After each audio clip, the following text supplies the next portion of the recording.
It began with a drive through Sarajevo. A sunny June morning, 1914. Crowds lined the streets, a brass band played, and in an open-topped car sat Archduke Franz Ferdinand of Austria, heir to an empire, and his wife, Sophie. By the end of that morning, both would be dead, and with them, the world they lived in. Europe before that day was a ticking bomb, a continent dressed in elegance and empire, but underneath full of fear, ambition, and gunpowder. The great powers were tied together in alliances like chains, Germany and Austria, Hungary on one side, Russia, France, and Britain on the other. One move, one misstep, could set the whole system ablaze. And in the Balkans, the match was already burning.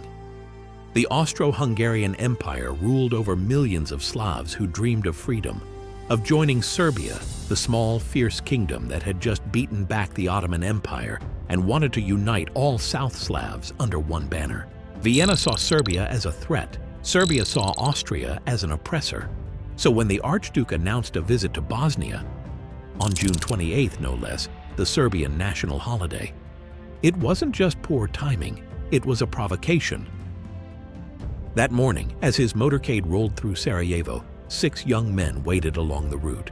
They were members of Young Bosnia, a secret nationalist group backed by the Serbian Black Hand.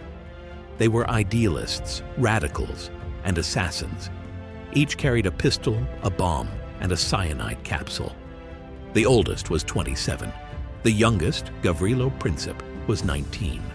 The first attempt came fast. A bomb arced through the air, bounced off the Archduke's car, and exploded beneath the next one. Smoke, screams, blood in the street. But Franz Ferdinand survived.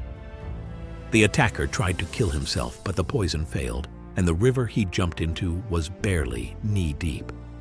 The Archduke, shaken but unhurt, continued his visit. He insisted on going to the hospital to see the wounded. It was meant as a gesture of strength. It became a fatal detour. No one knew it yet, but the day's second chance at murder was waiting just around the corner. The car took a wrong turn. It was supposed to go straight to the hospital, but the driver, confused by the chaotic route changes after the bombing, turned onto Franz Joseph Street. When an aide shouted the mistake, the driver stopped to back up, right there, right in front of a small cafe and delicatessen, where Gavrilo Princip happened to be standing. Princip, pale and hungry, had just bought a sandwich. He thought the mission had failed. And suddenly, fate delivered the target to his feet. He stepped forward, raised his FN Model 1910 pistol.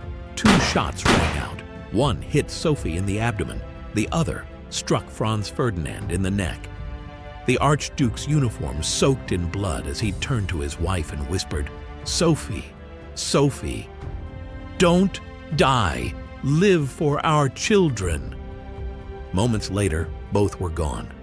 The bullets fired on that Sarajevo street didn't just end 2 lives. They shattered the fragile peace of Europe. In Vienna, the news spread like wildfire. The Austro-Hungarian government blamed Serbia, convinced that the assassination was backed by its military intelligence. But before acting, they sought reassurance from their most powerful ally, Germany. Kaiser Wilhelm II's reply would go down in infamy.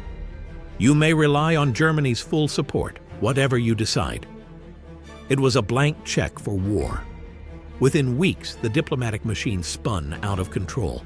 Austria-Hungary issued an ultimatum to Serbia with demands so harsh it was meant to be rejected. Serbia, desperate to avoid war, accepted almost everything, but refused clauses that violated its sovereignty. It didn't matter. On July 28, 1914, exactly 1 month after the assassination, Austria-Hungary declared war on Serbia. Then came the dominoes. Russia mobilized to defend its Slavic ally. Germany declared war on Russia. France, tied to Russia, entered next. Germany invaded neutral Belgium to reach France, bringing Britain into the war. By August, all of Europe was engulfed. In the end, that one gunshot in Sarajevo unleashed World War I, a conflict that claimed more than 16 million lives and changed everything. Empires fell, borders vanished, and the world order was rewritten. Gavrilo Princip was captured alive, too young for the death penalty.